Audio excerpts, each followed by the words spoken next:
হবে আল্লাহুম্মা ইন্নী আসআলুকা শাহাদাতান ফি সাবিলিকা, আল্লাহুম্মা ইন্নী আসআলুকা শাহাদাতান ফি সাবিলিকা, আল্লাহুম্মা আরযুকনি শাহাদাতান ফি সাবিলিকা, আল্লাহুম্মা আরযুকনি শাহাদাতান ফি সাবিলিকা।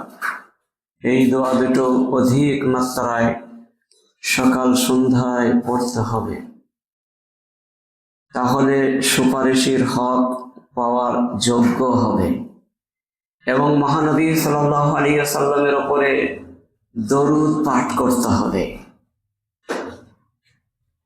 যেমন আল্লাহুম্মা রাব্বা হাযিহি দাওয়াতি তাম্মাহ ওয়া সালাতিল কায়িমাতি আতি মুহাম্মাদান ওয়াসিলাতাল ফাযিলা ওয়া বা'সুহু মাকামান মাহমুদান আল্লাযী বা'আসতা।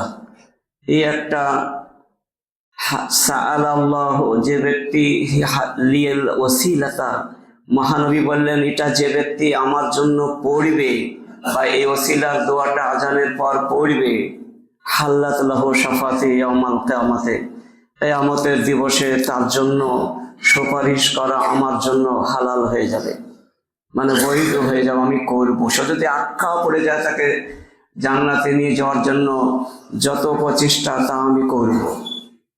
আর এটা যারা পড়বে না তাদের জন্য হবে না। তারপরেও যে দরুদগুলো আছে, দরুদ ইব্রাহিম, এগুলোও পড়তে হবে।